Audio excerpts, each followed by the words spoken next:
찬송합시다. 예, 오늘 본문에 있는 말씀을 가지고 주의 성산에 사는 자가 누구오니까 라는 제목으로 하나님의 말씀을 증거하도록 하겠습니다. 시편 15편에 있는 말씀을 잘 살펴보시면 참 내용이 좀 우리 사투리로 좀 거시기한 내용이 좀 나옵니다. 오늘 내용이 좀 지루할 수가 있어요. 제가 여러분들에게 10가지의 내용을 이렇게 말씀을 드릴 거거든요. 꼭 이렇게 히브리 사람들은 이렇게 아이들에게 뭘 가르칠 때 꼭 이렇게 손가락 횟수대로 가르치는 그런 경향이 있더라고요. 5가지, 10가지 꼭 이렇게 10손가락으로 이렇게 아이들에게 가르칠 수 있도록 이렇게 교훈을 하는 그런 내용을 볼 수가 있는데, 오늘 본문에 있는 내용도 10가지 내용이 나오고 있습니다. 그래서 제가 이 하나하나의 10가지를 얘기하면은 지루할 수도 있겠지만, 그렇지만 10가지를 다 기억은 못 하시겠지만, 그래도 10가지 중에 이거는 내 말씀이구나, 내가 이렇게 살아야 되겠구나, 그래 생각되시면 그 말씀 기억하셔서 은혜 받는 시간 되었으면 좋겠다라는 생각 듭니다. 그리고 그 말씀 중에 회개할 거리가 있다면 회개하시고 하나님께 나가는 시간, 귀한 시간 되기를 주님의 이름으로 축원을 드리겠습니다. 오늘 말씀은 예루살렘 성전에 들어갈 수 있는 자격을 가지고 있는 사람이 누굴까? 네, 그런 내용을 묻고 또 그 대답을 얘기하고 있는, 그러니까 과연 하나님 앞에 예배드리는 사람이 누굴까요? 라고 이렇게 물었을 때 이러이러한 사람입니다, 이런 묻고 대답하는 그런 형식으로 되어 있습니다. 우리가 보통 교회 오면은 그냥 예배드리러 오잖아요. 근데 옛날에 이제 이스라엘 백성들은 예배 한번 드리려면 이거 큰 집안 행사였습니다. 왜냐하면 그 예루살렘에 살고 있는 사람은 예루살렘 성전에 가까이 갈 수가 있어요. 근데 예루살렘 이외에 아주 멀리 살고 있는 사람들, 세계 곳곳에 살고 있는 사람들은 예루살렘 성에 한번 가려면은 한 달이고 두 달이고 이렇게 기간을 이렇게 염두에 두고 걸어가니까 한참 이렇게 걸어가서 예배 드리는 그런 예배를 드리는 그런 시간을 가졌어요. 그래서 세계 곳곳에 있는 유대인들을 향해서 디아스포라라고 얘기합니다. 그러니까 아프리카에도 유대인들이 살고, 유럽에도 유대인들이 살고, 미국에도 유대인들이 살고요. 그리고 아시아에도 유대인들이 사는데, 어쨌든 그 유대인들이 한번 명절이 되면 유월절이라든지 칠칠절이라든지 장막절이라든지 이 이스라엘의 3대 절기가 되면 이 사람들이 다 예루살렘으로 예배드리러 다 모여요. 그럼 모이면은 그 이제 예배드리러 이제 천신만고 끝에 오잖아요. 예루살렘 오면은 예루살렘 이 성전 문 앞에 보면은 제사장들이 다 있습니다. 제사장들이 다 이렇게 앉아 있는데, 그 제사장들이 앞에 앉아 있으면 그 사람들이, 그 예배드리러 온 사람들이 이 제사장들한테 물어요. 제가 예배드려도 될까요? 이렇게 질문해요. 제가 예배를 정말 드려도 되겠습니까? 이렇게 묻습니다. 왜냐하면 예배 한번 잘못 드리면 하나님한테 벌 받으니까 제가 예배 드릴 수 있을까요? 라고 물어요. 그러면 제사장들이 이렇게 하면 예배 드릴 수 있습니다. 당신은 들어와도 됩니다. 웰컴, 이런 사람도 있고, 당신은 안 돼, 집에 그냥 가, 아니면 좀 갔다가 한 달 있다가 다시 와, 이렇게 제사장들이 이렇게 얘기하고 이렇게 평가하는 그런 모습들이 있어요. 어쨌든 그런 내용이 오늘 이 시편 15편 내용에 나오고 있다는 겁니다. 그래서 오늘 성경에 보면은 꼭 이렇게 사람 외우기 쉽도록, 우리 여러분 10계명도 10가지잖아요. 이 손가락으로 다 되잖아요. 이렇게 손가락으로 다 되죠. 만약에 12계명 하면 참 골치 아플 거예요. 그죠? 12 하니까 10하고 또 2개를 더 해야 되고, 20계명 하면 이렇게 해야 되니까 좀 복잡하잖아요. 참 하나님께서 우리 사람 머리가 참 한계가 있다는 거 아시고, 손가락 10개라는 거 딱 아시고, 계명도 딱 10개만 딱 주시고, 그죠? 오늘 본문에 나온 내용도 보면 어떻게 하면 예배를 잘 드릴 수 있을까? 10가지를 딱 우리에게 얘기하고 있어요. 또 친절하게 5개는 하지 마라, 이거 하는 사람은 예배 드릴 수 없어, 또 5가지는 이거 해, 이거 하면 예배 잘 드릴 수 있어, 이렇게 5가지, 하나는 긍정적인 얘기, 하나는 부정적인 얘기, 또 5가지는 하나님에 관련된 거, 또 5가지는 사람과 관련된 거. 어떻게 보면 10계명 내용하고 비슷한 내용이 있어요. 그래서 어떤 신학자는 이거 시편 15편은 모세 오경에 나오는 10계명이 나오는 내용을 참고로 만들었다, 그 다윗이 그거 생각하면서 이 시편 15편을 지었다, 그렇게 얘기하는 사람들도 있습니다. 어쨌든 간에 오늘 성경에 보니까 1절에 보니까 질문하는 내용이 나오네요. 질문하는 내용이나 2가지 질문을 해요. 첫 번째는 여호와여, 주의 장막에 머무를 자가 누구입니까? 그렇게 묻고 있어요. 여기 이 본문에 나오는 주의 장막에 머무는 자 할 때 이 머문다는 뜻은 뭐냐니까 뭐 죽치고 앉아서 뭐 계속해서 산다는 말이 아니에요. 손님처럼 그냥 왔다가 그냥 가신다는 거죠. 그냥 여러분 뭐그 술객 보통 이렇게 예배 드리러 멀리 온 사람들은 예루살렘 성 안에 성전 안에 한 달, 두 달, 뭐 1년, 2년 살 수가 없잖아요. 잠시 왔다가 예배 드리고 또 이렇게 돌아가는 그런 사람들. 그런 사람들이 질문을 하는 거예요. 제가 잠시 예배를 드려도 되겠습니까? 뭐 그런 질문이에요. 뭐 그런 질문이라고 하면 되겠다라는 거죠. 그리고 여기 두 번째 질문에 보니까 주의 성산에 사는 자가 누구입니까? 이 질문 내용이 비슷한 것 같은데도 내용이 틀려요. 첫 번째 질문은 잠시 머물렀다 가는 사람들이 질문하는 거지만 두 번째 질문은 내가 한번 예배를 드렸더니 너무 좋은 거예요. 예루살렘 성전이 너무 좋은 거예요. 우리 뭐 여기 오집사님이 예배 한번 드렸더니 너무 좋은 거예요. 그러니까 난 이제 집에서 안 살란다. 당신 집에 혼자 가서 살아. 난 그냥 집에서 그냥 막 여기서 밥 먹고 여기서 먹고 자고 여기서 살겠다. 나는 교회가 더 좋아. 그때 쓰는 그 얘기가 바로 두 번째 주의 성산에 사는 자는 누구입니까? 그러니까 정말 하나님 앞에 이렇게 평생 동안 예배드리고 경배하고 하나님께 나가는 그런 사람으로 살고 싶습니다. 이렇게 질문하는 내용이 두 번째 주의 성산에 사는 자가 누구입니까? 그렇게 질문 두 가지를 던지고 있는 거예요. 제가 여러분들 어디에 살고 있습니까? 사우스 캐롤라이나에 살고 있지 않습니까? 저는 너스 캐롤라이나 주민이 아닙니다. 저는 사우스 캐롤라이나에 사는데 여러분 사우스 캐롤라이나에 살고 있으니까 제가 교회 한번 오려면은 꼭 도시락을 가져옵니다. 꼭 도시락을 싸와야 돼요. 왜냐하면 그 먼 데서 여기까지 왔는데 또 점심 먹으러 집에 갈 수는 없잖아요. 그렇다고 제가 뭐 돈이 많아가지고 뭐 맨날 뭐 어디 사 먹고 그럴 수도 없는 일이고 항상 아침 일찍 나오면은 도시락을 꼭 들고 나와요. 점심 먹을 거, 저녁 먹을 거 이렇게 항상 도시락을 들고 오거든요. 밤늦게까지 여기 있는 거예요. 계속 뭐 2시, 3시, 뭐 새벽 4시까지 있을 수도 있고요. 뭐 설교 준비한다고 어쨌든 간에 뭐 제가 뭐 집이 가까우면은 가까이 뭐 밥도 먹으러 갈 수도 있고 피곤하면 잠도 집에 가서 좀 자다가 좀 올 수도 있고 그죠? 그리고 뭐 어떻게 볼일도 보고 잠시 들어왔다 올 수도 있고 제가 항상 그렇게 살아갈 수가 있는데 집이 머니까 어떻게 해요? 항상 제 마음속에 그런 마음이 있는 거예요. 빨리 교회 가까이 이사 와야지. 빨리 교회 가까이 이사 와야지. 어쩌든지 빨리 이사 와야지. 이사를 빨리 와가지고 바로 옆집이 여기 바로 앞에 있는 집이 우리 집이면 얼마나 좋겠습니까? 막 그냥 갔다가 뭐 자빠져 자고 와가지고 올 수도 있고 가서 밥도 먹을 수도 있고 그죠? 라면 먹고 싶으면 가서 라면도 하나 끼려 먹을 수도 있고 뭐 교회에서 끼려 먹을 수도 있지만 라면 가서 또 하나 끼려 먹을 수도 있고 제 시간을 좀 많이 가질 수 있을 건데 너무 떨어져 있으니까 마음은 막 그냥 가까이 있으면 좋겠다. 가까이 있으면 기도도 많이 하고 성경도 많이 보고 내 시간도 많이 가질 건데 참 그런 마음, 바로 그런 마음을 가지고 오늘 지금 질문을 던진 내용이 그거예요. 주의 성산에 사는 자가 누구오니까. 그런 마음을 가지고 지금 이 시편 기자가 질문을 하고 있다는 거예요. 그 질문을 하면은 대답을 해야 되잖아요. 이제 이게 예루살렘 성에 이제 예배드리러 온 사람 질문을 던졌어요. 어떻게 하면은 예배당에 그냥 죽치고 살아갈 수가 있겠습니까? 이렇게 물었다는 거예요. 그러면은 제사장이 이제 대답을 해야 되잖아요.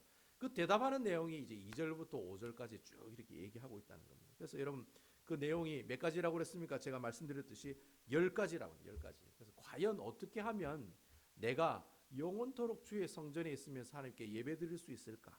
뭐 이걸 다른 말로 얘기하면 어떻게 하면 내가 하나님과 친밀한 관계를 가지고 살아갈 수 있을까? 그래 질문을 던진 거예요. 그러니까 제사장이 너희가 이렇게 하라 5가지, 하지 마라 5가지, 이렇게 10가지를 우리에게 지금 얘기해주고 있다는 거죠. 그래서 2절에 보면은 정직하게 행하며 공의를 실천하며 그의 마음에 진실을 말하며라는 말씀이 나와요. 그러니까 한꺼번에 3가지를 쫙 이렇게 얘기하고 있어요. 한 절에 보니까 정직을 행하고 공의를 실천하고 그의 마음에 진실을 말해라. 이걸 제가 이제 한 가지씩 살펴보도록 하겠습니다. 오늘 첫 번째가 뭐냐? 정직하게 행하라. 그렇게 얘기하고 있네요. 여러분 성경에 보면은 이 정직하다는 말이 무슨 말이냐면 뭐 어니스트, 뭐 거짓말하지 말고 뭐 이런 뜻도 있어요. 그렇지만 레위기서에 보면은 보통 정직하다는 말은 깨끗한 삶을 살아가라라는 말하고 똑같은 말이에요. 그러니까 거룩하게 살아라는 거죠. 정직하라 이 말은 거룩한 삶을 살아가라라는 말. 그리고 정직을 행하며라고 되어 있는데 이 행한다는 말이 무슨 말이냐면 이 참 히브리 말이 참 재밌는데요. 행하란 말은 걸어간다는 뜻이에요. 그러니까 거룩한 삶을 어떻게 해요? 살아가라 이 말이에요. 네가 거룩한 삶, 깨끗한 삶, 하나님께서 기뻐하시는 아주 그 죄도 짓지 않은 그 거짓말도 하지 않은 정직한 모습으로 살아가라는 거예요. 깨끗한 삶을 살아가는 거. 더 이상 이제 죄 짓지 말고 더 이상 죄 짓지 말고 깨끗함으로 살아가라는 거예요.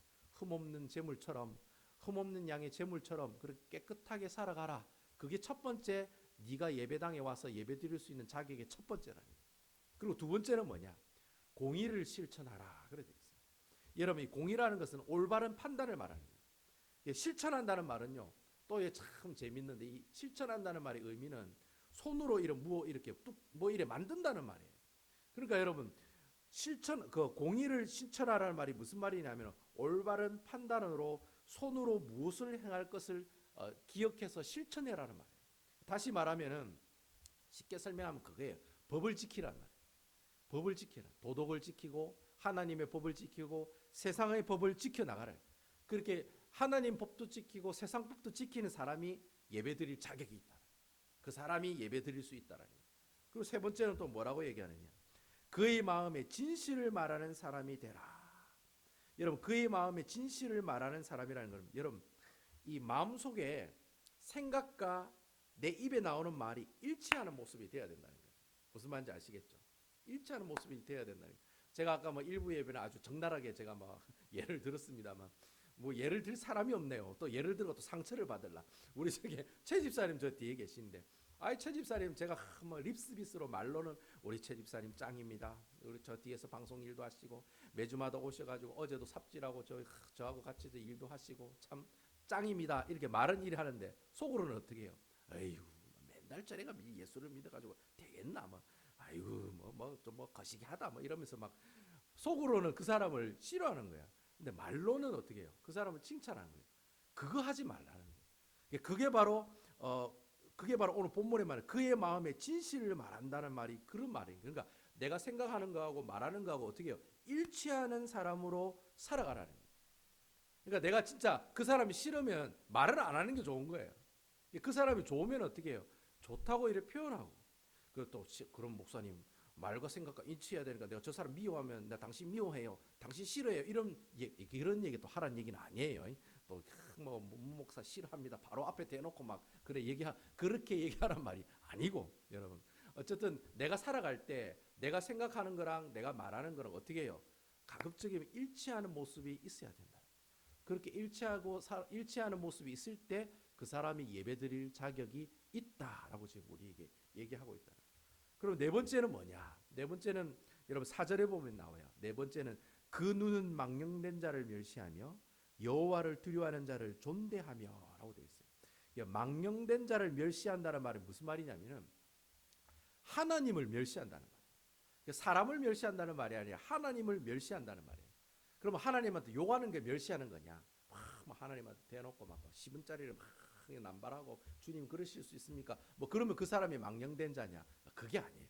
여러분 성경에 하나님을 멸시하는 사람은 어떤 행동을 했느냐? 호세아 4장 6절에 보면 나와 있어요. 내 백성이 지식이 없으므로 망하는도다. 내가 지식을 버렸으니 나도 너를 버려 내 제사장이 되지 못하게 할 것이요 내가 내 하나님의 율법을 잊었으니 나도 내 자녀를 잊어버리리라. 구약 성경의 호세아 선지자는요.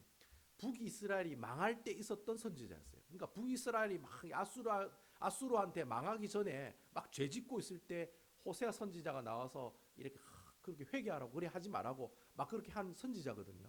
호세아 선지자가 왜 이스라엘이 망했느냐 그 망한 이유를 얘기해요. 뭐라고 얘기합니까? 하나님을 아는 지식을 버렸기 때문에 너희들이 망했다 그렇게 얘기합니다. 이 말이 무슨 말이에요? 하나님의 지식을 배우는 것을 거부했다는 거예요. 하나님의 말씀을 듣는 것을 싫어했다. 그런 사람을 이끌어서 어떤 사람이다? 망령된 사람이라는 거예요. 그러니까 여러분 교회에서 말이죠. 성경 좀 봅시다. 말씀 순종 153 예? 하루에 석정 성경 봐요 보아요 이렇게 예쁘게 얘기하는데 죽어도 성경 안 보시는 분이 있다. 니나 잘 읽어라. 나는 안 읽는다. 나는 몸이 아파서 눈이 나빠가 글을 못 읽는다. 그래서 난 힘들어서 난 성경을 안 볼 거다. 성경 공부합시다 이러면 아무도 안 모이는 거야. 뭐 장로님이나 권사님이나 배우고 나는 뭐 뭘 배워요. 그냥 다른 분만 배우세요. 이렇게 하나님의 말씀을 배우는 걸 거부하고 싫어하고 말씀 읽는 거 싫어하는 사람 그 사람은 어떤 사람이다? 망령된 사람이에요. 그 사람이 어떤 사람이에요? 하나님을 멸시하는 사람이에요. 여러분 잘 기억하세요. 성경 안 보는 사람 하나님 멸시하는 사람이에요. 하나님한테 막 이렇게 막 10원짜리를 막 얘기하는 사람이에요. 아이고 난 하나님도 욕한 적 없습니다. 그게 욕하는 거예요. 하나님 말씀 보라고 하는데 안 보는 거 그거 하나님 욕하는 거예요. 그 하나님 말씀 가지고 공부하자고 했는데 공부 안 해요. 그 하나님 욕하는 거라니까요. 그걸 두고 망령된 자라. 그러면 망령된 자가 안 되고 어떻게 해라요? 오늘 성경에 보니까 주님을 두려워하는 사람이 되라. 주님을 두려워하는 사람은 어떤 사람이에요? 하나님 말씀 읽으라면 예 알겠습니다. 하나님 말씀 읽겠습니다. 기도하자면 예 알겠습니다. 하나님 앞에 기도하겠습니다. 하나님 말씀에 순종하라면 예 하나님 말씀에 순종하겠습니다. 하나님을 두려워하는 사람은 하나님 말씀에 순종하는 사람이다. 바로 그런 사람이 어떻게 해요? 하나님을 두려워하고 바로 하나님을 두려워할 줄 아는 그 사람이 하나님 앞에 예배드릴 자격이 있는 사람이다. 여러분 잘 생각해 보세요. 내가 예배를 드릴 자격이 있는 사람인지, 내가 이번 주에 성경 한 몇 장이라도 봤는지, 몇 줄이라도 봤는지, 여러분 잘 한번 생각해 보세요. 여러분 하나님의 말씀을 읽는 사람, 하나님의 말씀에 순종하기를 원하는 사람, 바로 그 사람이 예배 가운데 나올 수 있다라고 지금 얘기하고 있다는 거예요. 그게 네 번째예요. 그리고 마지막 다섯 번째는 뭐냐? 다섯 번째 하나님 전에 나갈 수 있는 사람의 모습은 4절 후반부에 보면 나옵니다. 그의 마음에 서원한 것은 해로울지라도 변하지 아니하며. 여러분 이 마음을, 이 본문 내용을 제가 히브리 나오는 그 원문을 직역하면 그렇게 해석할 수가 있어요. 자신이 다친 것에 대해 맹세하고 나중에 바꾸지 않는다. 그런 뜻이에요. 이 말이 무슨 말이냐? 제가 예를 들어서 설명해 드릴게요. 우리 장장로님이 벤츠를 가지고 계십니다. 막 요번에 새로운 벤츠를 하나 뽑았어요. 한 10만 불 막 풀옵션으로 막 뽑았어요. 그래 그거 타시고 이제 주차장에 오셔가지고 탁 주차했어요. 우리 장로님 빨간색 좋아하시니까 빨간색 벤츠로 탁 이렇게 가지고 왔어요. 아 그런데 갑자기 누구 또 이렇게 예를 들 사람이 없네요. 우리 최보영 집사를 예를 들 수밖에 없어요. 우리 최보영 집사가 20년대 똥차 렉서스를 끌고 와가지고 탁 이렇게 딱 예배 드리고 난 다음에 딱 주차 드리고 이제 나가려고 집에 가려고 이제 딱 이제 차 앉아가지고 딱 이렇게 후진하는데 막 그냥 막 장장로를 벤츠 막 문을 막 꽉 치박은 거예요. 그러니까 여러분 얼마나 놀랬겠습니까? 최 집사님이 똥차 끌고 다니는 그 20년대 똥차가 새 차를 박았으니 얼마나 기가 찼겠습니까? 근데 우리 장로님이 이거 문 찌그러진 거 보시고 아주 쿨하게 됐습니다. 그냥 가세요. 뭐 보험 처리하면 되지 뭐 이러면서 아주 쿨하게 보냈어요. 그러니까 최보영 집사님이 아이고 감사합니다. 아이고 이거 돈 많이 들 낀데요. 그래도 뭐 장로님이 쿨하게 괜찮습니다. 뭐 보험 처리하면 되지 뭐 얼마 나올까 뭐 이렇게 뭐 그렇게 하면서 좋게 이제 이래 집에 갔어요. 집에 갔는데 장로님이 이제 이래 수리하는 곳에서 이제 견적서가 날라온 거예요. 만불이 날라온 거예요. 만불이. 이게 띵 해지는 거예요. 이제 장로님이 너무 마음이 막 이상해지는 거예요. 너무 비싸게 나온 거예요. 견적이. 자기는 한 1,000불 정도 나올 거라 생각했는데 만불이 나왔으니까 얼마나 기가 차겠습니까? 그러니까 최 집사한테 전화를 거는 거예요. 최 집사. 견적이 만불이 나왔네. 5,000불을 좀 내면 안 될까? 이러니까 최 집사가 뭐라고 얘기하겠어요? 장로님 제가 돈이 어디 있습니까? 5,000불이 없습니다.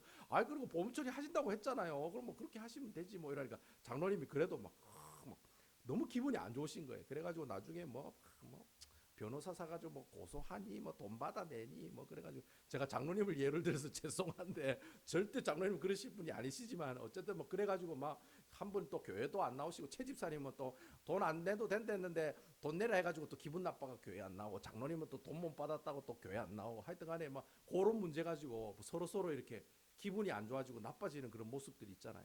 예, 그렇게 하지 마라. 그렇게 하지 마라. 오늘 성경이 얘기하는 얘기는 그거예요. 그렇게 하지 마라고. 그냥 내가 손해보았을 때 그냥 손해보고 어떻게 해요? 그 형제를 사랑하는 마음으로 그냥 내가 손해보고 그 일을 좋게 해결하라. 그 얘기가 바로 오늘 얘기가 나오는 거예요. 내가 신앙생활을 하면서 좀 손해볼 수도 있어요. 예수 믿는다는 것 때문에. 예수 믿는 사람이 그러면 되겠냐고 막 그거 이해하라고 막 이렇게 무조건 양보하라고. 뭐 예수 믿는 게 뭐 어디 벼슬하는 것도 아닌데 그죠? 꼭 예수 믿는 사람한테 양보하라고 그럽니다. 네가 다 소원에 쓰고 네가 다 독복 쓰라고. 예수 믿으니까. 예수 믿는 사람 뭐 사람을 사랑하라며 뭐 이렇게 하면서 예수 믿는 사람한테 다 모두 덮어 씌우려고 그런다는 거예요. 그때 그 사람에게 이래 해라 저래 해라 그 뭐 상처되는 말로 그 사람을 이렇게 서로 이렇게 관계가 이렇게 소원해지는 그런 일 하지 말라는 거예요. 그냥 내가 손해 보더라도 그래요. 뭐 내가 손해 보지 뭐. 내가 예수님 믿는 사람으로서 손해를 보지. 처음에 내가 약속했던 거 끝까지 지켜야지. 바로 그렇게 처음에 약속했던 거 끝까지 지켜나가는 사람. 내가 손해를 보지만 지켜나가는 사람. 바로 그 사람은 하나님께서 어떻게 해요? 그 사람의 예배를 하나님이 받으신다. 다 알고 계세요. 하나님 여러분 손해보는 거 다 알고 계세요. 여러분 상처받고 여러분 손해보는 거 다 알고 계세요. 하지만 여러분 약속을 지키는 것, 이게 중요하다는 거예요. 그렇게 하면서 살아가는 사람의 예배를 하나님께서 어떻게 하세요? 받으시겠다라고 오늘 지금 얘기하고 있다는 거예요. 뭐 어쨌든 여러분 오늘 이 5가지를 여러분 말씀드렸네요. 요렇게 하는 사람, 뭐 정직하게 행하고 공의를 실천하고 그의 마음의 진실을 말하고 망령된 자를 멸시하고 여호와를 두려워하고 소원한 것은 내가 손해를 볼지라도 내가 약속한 것은 지켜나가는 사람. 이렇게 5가지를 이렇게 해나가는 사람이 하나님께서 그 예배를 받으시겠다고 얘기한다는 거예요. 그러면 예배를 이렇게 하면 예배를 안 받을 거야. 그럼 5가지가 또 있을 거 아니에요. 그 5가지가 있는데 그 첫 번째가 뭐냐? 부정적인 내용 첫 번째가 뭐냐? 3절에 보면 나옵니다. 그의 혀로 남을 허물하지 아니하고. 여러분 이게 허물하지 아니하고라는 말이요. 참 재밌는 말입니다. 허물하다라는 말이 무슨 말이냐면 여러분 남이 모르는 비밀을 내가 알아가지고 다른 사람들한테 막 얘기하는 것을 허물하다라는 그렇게 표현을 해요. 쉽게 설명하면 여러분 그 스파이 알죠? 스파이 정탐꾼들. 스파이들은 남의 적, 남의 회사에 가가지고 어떻게 해요? 그 정보를 빼오잖아요. 그 인포메이션을 가져오잖아요. 몰래 가져와가지고 어떻게 해요? 내가 친한 사람들한테 막 얘기하잖아요. 그런 정탐꾼들이 인포메이션을 수집해서 가지고 오다라는 뜻이 허물하다라는 뜻이에요. 그러니까 여러분 이 말이 무슨 말이에요? 교회 말이죠. 뭐 내가 막 남이 모르는 비밀을 알았어. 우리 민집사가 가지고 있는 그 아주 비밀스러운 비밀을 내가 알았어요. 그 비밀을 어떻게 해요? 알고 그냥 가만히 있으면 되는데 어떻게 해요? 막 남들한테 떠들고 다니는 거예요. 민집사가 옛날에 이랬다더라, 뭐 이랬다 같아, 뭐 이렇게 얘기했다 하더라, 뭐 옛날에 어떤 교회에서 뭐 이렇게 크게 사고치고 한탕 사고치고 왔다 하더라, 뭐 이렇게 이런 식으로 만약에 혹여나 그런 일이 있어도 알고 가만히 있어야 되는데 그걸 어떻게 해요? 자기가 뭐 어떤 기밀을 빼온 것처럼 그걸 가져와 가지고 어떻게 해요? 막 사람들에게 막 이렇게 얘기하는 거예요. 그래서 여러분 참 이민교회가 좀 그런 게 심하더라고요. 보니까 뭐 내가 아틀란타에서 이사하고 뉴욕에서 이사와도 내 몸만 이사 온 게 아니라 모두 이사 와요. 소문도 같이 이사를 와요. 문 목사가 탈라스에서 사고치고 온 목사더라. 뭐 기똥차더라. 뭐 하여튼 인간성 더럽다 하더라. 뭐 이러면서 뭐 하여튼 소문도 같이 오는 거예요. 몸만 이사 오는 게 아니라 소문도 같이 오는 거예요. 그래가지고 그 혀를 가지고 남의 허물을 막 들춰내는 거예요. 그 사람도 상처받고 또 소문을 또 퍼뜨리는 사람도 상처받고 서로 막 신령과 진정으로 막 어떻게 해요? 막 신령과 이거 참 김문호 목사님이 얘기한 좀 속된 말인데 이해하세요. 신령과 진정으로 막 씹어 돌리는 거예요. 막 사람들을 막 이렇게 막 가지고 있는 비밀들을 막 다 터는 거예요. 그런 일들을 어떻게 해요? 하지 말라는 말이에요. 예? 살금살금 남의 나라에 가가지고 스파이처럼 그 정보 가져와가지고 그것이 뭐 꼭 큰 비밀인 양 사람들에게 발설하는 것처럼 그런 행동하지 말아요. 하나님이 싫어하는 거예요.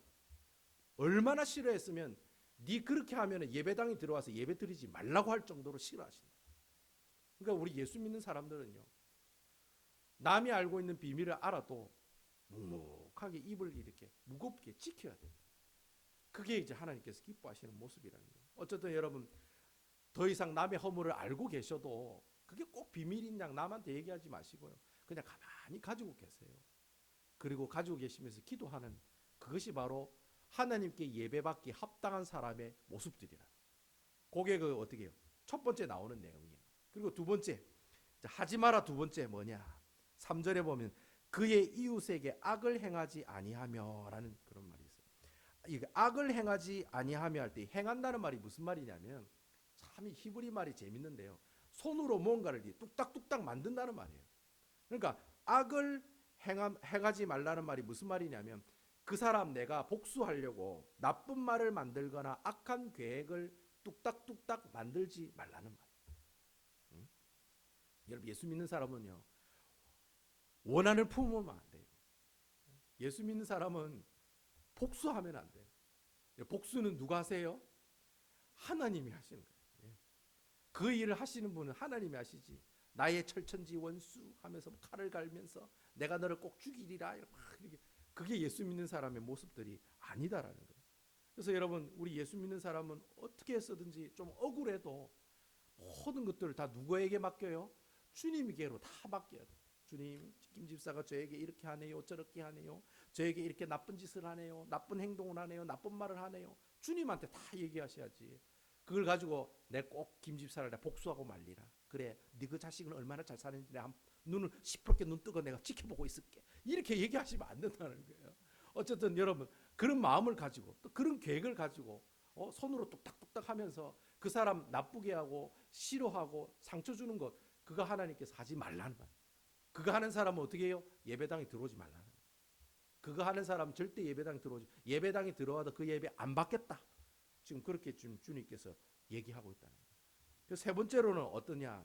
그의 이웃을 비방하지 아니하며 그렇게 얘기하고 있어요. 여러분 비방한다는 말이 뭐예요? 입이 문제라는 거예요. 입과 관련된 거죠. 비방한다는 말 입과 관련된 거잖아요. 여러분 우리가 살아가면서 얼마나 사람을 입으로 공격하는지 몰라요. 다 말로 다 공격하잖아요. 미국은 일단 터치하면 잡혀가잖아요. 그래서 미국 사람들 다 말로 다 공격하는 것 같아요. 이민교회 안에도 그런 것 같아요. 때리면 다 고소하잖아요. 그거 변호사 사가지고 막 돈 받아내고 그러잖아요. 일단 못 때리니까 어떻게 해요? 다 입으로 공격하는 거예요. 다 입으로 공격해요. 이민교회가 다 그런 것 같아요. 미국 사람들도 다 그런 것 같아요. 근데 여러분 예수 믿는 사람들은 아무리 내가 힘들고 어렵고 또 나보다 못한 사람이 있다 하더라도 그 사람을 조롱하거나 무시하거나 또 그 사람들을 막 이렇게 미워하거나 이렇게 해서는 안 된다는 거예요. 성전에 들어가는 사람은 내 이웃을 향해서 말로 상처를 안 주는 사람이에요. 절대 말로 상처를 주셔서는 안 돼요, 여러분. 여러분 교회 안에 있는 사람들은요 말 가지고 상처를 주면 안 돼요. 하나님은 그런 사람들의 예배를 어떻게 해요? 안 받는다고 그랬어요. 여러분 그게 심각한 얘기예요, 여러분. 말로서 상처를 주시면 안 되고 말로서 사람을 조롱해도 안 되고 말로서 사람을 욕해서도 안 돼요. 그걸 하나님께서 싫어하신다. 그래서 그거 하지 마라. 그게 이제 세 번째. 이제 네 번째 이제 뭘 하지 마라. 이자를 받으려고 돈을 꾸어 주지 아니하며 5절에 보면 나와요. 이자를 받으려고 돈을 꾸어 주지 아니하며. 여러분 이 이자라고 하는 말이 있잖아요. 이자. 내가 돈을 빌려주고 받는 이자. 이 이자를 구약 성경에는 뭘로 얘기하느냐면 뱀이 있잖아. 뱀이 깨구리를 잡아먹으려고 확 물고 있는 게 그게 이자예요. 그런 뜻이 이자예요. 그러니까 여러분 이자는 좋은 거예요, 나쁜 거예요? 안 좋은 거예요, 여러분. 히브리 말로 이자는 뱀이 뭘 잡아먹으려고 확 입에 물고 있는 것을 이자라고 그렇게 표현을 하거든요. 그러니까 여러분 예수 믿는 사람들은요, 이래 돈을 주고 받을 때 이자를 받으려고 그 어떤 유익을 구하려고 돈을 사람들에게 빌려주거나 해서는 안 된다는 거예요. 그냥 돈을 빌려주면 어떻게 해요? 갚을 때 갚으라고. 그럼 여러분 그러지 못할 바에는 어떻게 해요? 돈을 안 빌려주는 게 낫죠. 만약에 돈을 빌려주면 이자를 받지 말라는 거예요. 여러분 성경에 레위기 25장 36절에 보면은 분명히 이스라엘 백성들 사이에는 이자를 절대로 받지 말라고 성경에 분명히 적어놨어요. 기록해 놓고 있어요. 분명히 말씀했기 때문에 하나님을 경외하고 하나님을 사랑하는 사람들은 하나님 나라의 백성들 다 형제와 자매이기 때문에 돈을 만약에 빌려준다면 어떻게 해요? 이자를 받지 않는 것이 하나님께서 기뻐하시는 모습들이다라는 거예요. 이 이자 받아 먹는 거 가지고 욕 얻어먹은 사람들이 있어요. 여러분 미가서 3장 5절에 보면은 이스라엘 백성 중에 거짓 선지자들이 있어요. 거짓 선지자들이 보면은 그 3장 5절에 보면 그런 말이 있어요. 내 백성을 유혹하는 선지자들은 이에 물 것이 있으면 평강을 외치고 그 입에 무엇을 채워주지 아니한 자에겐 전쟁을 준비하는도다. 이게 무슨 말이냐면 선지자에게 돈을 좀 이렇게 주어지면은 예언하는 내용이 다 좋다, 복 받아라, 축복 받아라, 돈이 얼마큼 생길 거다, 성공할 거다 그런 얘기를 해요. 근데 만약에 돈을 안 주잖아요. 선지자에게 돈을 안 주잖아요. 그러면 너 하나님께 벌 받을 거다, 저주 받을 거다, 네 나중에 집에서 차 타고 가면 사고 당할 거다. 그렇게 저주를 퍼붓는 거예요. 그 악한 선지자들이 그렇게 했다는 거예요. 뭐 때문에? 돈 때문에 그렇게 했다는 거예요. 돈 때문에. 그리고 돈 때문에 그 이자 때문에 그때 썼던 그 말도 이자라는 표현이 나와요. 거기에 보면은 선지자들이 이에 물 것이 있으면 할 때 그 이에 물고 있다는 그 무엇이 바로 이자예요. 예. 그러니까 여러분, 하나님을 경외하는 사람들은 서로 돈을 빌려줄 때 이자를 쳐주고 이런 것들은 어떻게 삼가하는 게 좋다는 거예요. 제가 또 이 얘기하면은 우리 목사님이 성도들끼리 돈 빌려주는 거 하는 거 좋아하더라. 이자를 주지 말라더라. 그러니까 목사님 저한테 10,000불만 주세요. 이자는 내가 안 갚을게요. 하면서 막 이래 또 실천하는 분들이 꼭 있으세요. 제가 꼭 이래 막 돈을 이렇게 빌리면 나눠주고 뭐 빌리면 또 이자 받지 마라. 그런 얘기가 아닙니다, 여러분. 그런 얘기가 아니라 혹여나 여러분들 가운데서 그런 일들이 있으면은 어떻게 해요? 그 형제를 도와주고 불쌍히 여기는 마음을 가지고 그런 이자를 받을 목적으로 돈을 빌려주지는 마란 말이에요. 그런 얘기가 바로 오늘 본문에 나오는 내용이라는 거예요. 그런데 여러분 성경에 보면은 이자를 받으라고 하는 얘기도 있습니다. 성경에 보면 어떨 때냐면은 사업 때문에 돈을 빌릴 때 그때 이자를 받으라고 되어 있습니다. 그때 성경이 분명히 나와 있어요. 여러분 혹시 뭐 여러분들 지인 중에 사업을 확장하기 위해서 뭐 사업을 하기 위해서 돈을 빌린다. 그때는 꼭 이자를 받으세요. 성경에는 그때는 꼭 받으라고 되어 있어요. 근데 여러분 돈을 빌릴 때 돈을 빌린 사람이 보통 가난한 사람들일까요? 부자들일까요? 예, 가난한 사람들이에요. 예, 여기서 나오는 구약에 나오는 이스라엘 백성들 가난한 사람이기 때문에 돈을 빌리는 거예요. 가난하기 때문에. 그러니까 여러분 가난한 사람한테 돈을 빌리면은 담보를 잡아야 되거든요. 그래서 가난한 사람들은 어떤 담보를 잡아요? 자기가 가지고 있는 옷을 벗어가지고 담보를 잡아요. 그러면 여러분 성경에 보면 그런 얘기가 있습니다. 나중에 저녁에 해가 지면은 그 옷을 어떻게 해요? 다시 돌려주라고 그래요. 돈을 안 받아도 되니까 다시 돌려주라고 그럽니다. 성경은 그렇게 얘기하고 있어요. 가난하고 불쌍한 사람들이 돈을 달라고 하는 거예요. 이 말이 무슨 말이면 정말 힘들고 불쌍한 사람들을 어떻게 해요? 도와주라는 말이에요. 그 말씀이 오늘 말씀이에요. 이자를 먹을 목적으로 돈을 이래 빌려주는 그런 일을 하지 말라는 말은 불쌍한 사람들 그냥 보면 그냥 지나치지 말고 어떻게 해요? 도와주라는 거예요. 그 얘기가 바로 오늘 본문에 나오는 얘기라는 거예요. 그렇게 이자를 목적으로 돈을 빌려주는 그런 행위 하지 말라는 거예요. 그런 얘기 하는 사람은 어떻게 해요? 네가 여기 와서 예배 드려도 그 예배 안 받는다는 거예요. 그리고 마지막으로 여러분 5번째로 마지막으로 나쁜 거 이제 부정적인 내용 5번째입니다. 5번째는 뭐냐면은 5절에 보면 나오죠. 뇌물을 받고 무죄한 자를 해하지 아니하는 자다. 그래 돼 있습니다. 여러분 보통 이 얘기는 이제 재판관들에게 주는 얘기인데요. 재판안을 담당하는 사람에게 뇌물이 오면은 어떻게 해요? 눈이 어두워지죠. 재판을 잘못하게 되는 거죠. 재판을 잘못하면 어떻게 돼요? 재판을 받는 사람이 피해를 받는 사람이 있을 수 있다라. 그러니까 여러분 다른 사람들이 피해를 보니까 뇌물을 주지도 말고 뇌물을 받지도 말라는 거예요. 우리 예수 믿는 사람들은 뇌물을 받지도 말고 주지도 말라고 그렇게 얘기하고 있는 내용이 오늘 본문에 나오는 거예요. 뇌물을 주지 않는 것이 예배를 드리러 오는 사람의 합당한 모습이다. 그것이 바로 약한 자를 보호하고 불쌍한 자를 보호하기 때문에 돈 있는 사람이 여러분 돈 있는 사람이 뇌물 줍니다. 예? 여러분 가난한 사람이 뇌물 줍니까? 아닙니다. 돈 있는 사람이 뇌물을 준다는 거예요. 돈 있는 사람이 뇌물을 쓰면서 돈 없는 사람이 피해를 보니까 그 뇌물을 주지 마라. 그리고 받지도 마라. 그렇게 성경은 지금 우리에게 얘기하고 있다. 제가 이것으로 여러분 제가 부정적인 거 5가지 그리고 긍정적인 거 5가지 여러분들에게 다 말씀을 드렸습니다. 자 여러분 10가지 딱 보니까 여러분 어떤 생각이 듭니까? 요거 내가 잘 지킬 수 있다고 생각이 듭니까? 아니면 한두 가지는 좀 걸리는 것 같은데 내가 어떻게 이걸 지킬 수 있어? 그런 생각이 듭니까? 여러분 어떤 생각이 들어요? 다 지킬 수 있다고 자신감이 팍 듭니까? 아니면은 아이고 내가 이거 어떻게 이거 다 지킬 수 있을까? 여러분 2가지 중에 어떤 겁니까? 예? 예배당 참 들어오기 힘들다 이런 생각 많이 드시지요?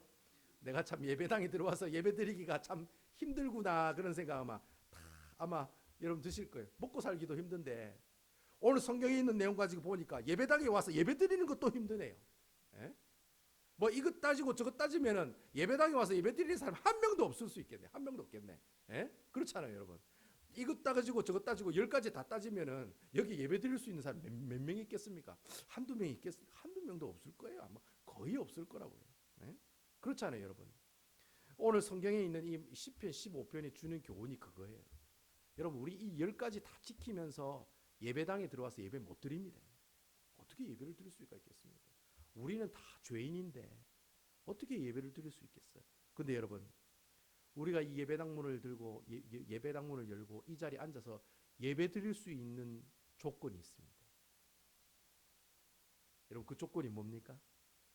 내가 예수 그리스도를 주로 믿으면 내가 아무리 이 10가지의 모습대로 실천하지 못한 죄를 가지고 있어도 누구를 예수님을 붙들고 이 자리에 앉아 있으면 하나님 앞에 예배 드릴 수 있다. 오늘 시편 15편이 얘기하고 싶은 내용이 그거예요.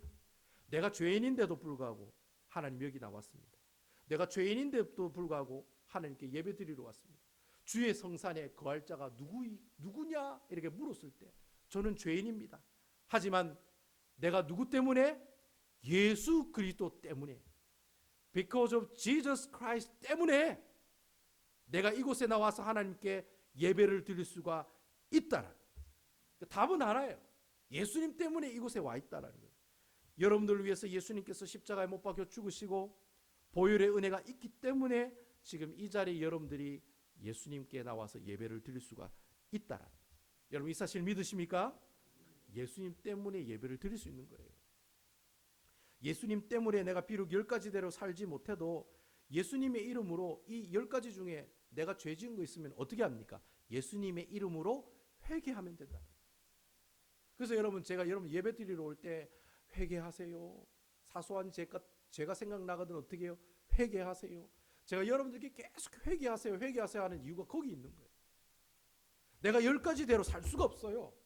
내가 뭐 슈퍼맨도 아니고 내가 모세도 아니고 뭐 다윗도 아니고, 다윗도 뭐 아무리 거룩하게 살아도 다윗도 뭐 죄 짓고 살아가잖아요. 살인죄도 짓고 간음죄도 짓고 그렇잖아요, 여러분. 근데도 여러분 그러한 죄인데도 불구하고 내가 예수님의 보혈의 은혜를 힘입어서 어떻게 해요? 주님 앞에 나온다. 그래서 여러분 5절에 보면은 마지막에 뭐라고 얘기하고 있습니까? 이런 일을 행하는 자는 영원히 흔들리지 아니하리이다. 아멘, 아멘. 여러분 그렇습니다. 여러분 주님께서 약속하시네요. 내가 10가지를 다 지키며 생활하지 못해도 예수 그리스도의 보혈의 은혜를 힘입어서 주님 앞에 나오면은 하나님께서 나를 어떻게 해? 영원히 흔들리지 않게 해주겠다고 말씀하시죠. 아멘입니까? 예. 내가 비록 죄 가운데 살아가고 죄인이지만은 예수님의 이름을 힘입어서 이 자리에 나와서 예배를 드리시면 네가 죄 때문에 흔들흔들 거리는 거 내가 잡아주겠다. 누가요? 주님. 예수 그리스도의 보혈의 은혜가 여러분을 붙잡아 주겠다는 거예요. 내가 바람처럼 살랑살랑 왔다 갔다 하고 여기 갔다 저기 갔다는 그 마음들을 하나님께서 어떻게 해요? 딱 붙잡아 가지고 더 이상 흔들리지 않게 해주시겠다고 약속을 하고 있다는 거예요. 그러니까 여러분 얼마나 이 말씀이 참 하나님께서 기뻐하시는 말씀이에요. 그러니까 여러분 우리가 끝까지 하나님 앞에 예배의 자리를 지키는 게 그게 뭐예요? 그게 복인 거예요. 복. 그게 축복인 거예요. 내가 삶에 어려움이 있고 힘든 일이 있고 고통스러운 일이 있어도 하나님 앞에 예배드리러 나오겠다고 그래도 그 아픈 몸을 이끌고 힘든 것을 가지고 주님 앞에 나오는 그 사람이 어떤 사람이에요? 그 사람이 복 있는 사람인 거예요. 그래서 저는 여러분들이 이러한 약속을 붙들고 살아가는 여러분들이 되었으면 좋겠습니다. 그래서 시편 기자가 질문하잖아요. 주의 성산에 사는 자가 누구입니까? 라고 질문했을 때 여러분 어떻게 대답을 하셔야 되겠어요? 주님, 제가 여기에 예수님의 보혈의 은혜를 힘입어서 주님 앞에 나왔습니다. 은혜 주옵소서, 힘 주옵소서, 능력 주옵소서. 그렇게 고백을 하는 거예요. 주의 성산에 누가 있겠니? 라고 물으면 제가 이곳에 있을 자격이 없는 사람입니다. 하지만 예수님의 보혈의 그 은혜를 힘입어서 주님 앞에 나옵니다. 그래 고백하는 거예요. 그래서 여러분 그래 고백할 때 하나님께서 어떤 축복을 주세요? 여러분들의 마음을 흔들리지 않는 그런 마음, 그런 믿음 주시는 거예요. 그러니까 여러분 예배 자리에 나오는 것이 복인 거예요. 여러분 이 사실을 꼭 믿으시고 여러분 주님께서 여러분들에게 성산에 거할 자가 누구냐? 이 예배당에 나와서 예배 드리는 자가 누구냐라고 얘기했을 때 주님, 예수 그리스도의 보혈의 은혜를 힘입어 주님 앞에 나옵니다. 할렐루야. 저에게 복 주옵소서, 은혜 주옵소서, 흔들리지 않게 하옵소서. 그렇게 여러분 앞에 하나님 앞에 고백하며 살아가는 여러분 되시기를 주님의 이름으로 축원드리겠습니다. 네, 기도하겠습니다. 우리 기도하실 때 그렇게 기도했으면 좋겠습니다. 우리 다 같이 기도했으면 좋겠습니다. 하나님, 제가요 10가지가 다 기억 못해요. 하지만 주님, 제가 한 가지는 기억할 수 있어요. 예수님 나를 위해 십자가에 피 흘려 죽으신 거 그거는 알고 있어요. 기억하고 있어요. 주님, 제가 어떠한 마음이 들더라도 이 마음 하나 예수님 때문에 내가 여기서 예배를 드릴 수 있다는 것, 이거 놀라운 구원의 은혜 하나는 꼭 기억하면서 이 자리에 오게 해 주세요. 우리 다 같이 하나님 앞에 통성으로 기도하며 나가시도록 하겠습니다. 기도하시겠습니다. 사랑의 찬송합시다.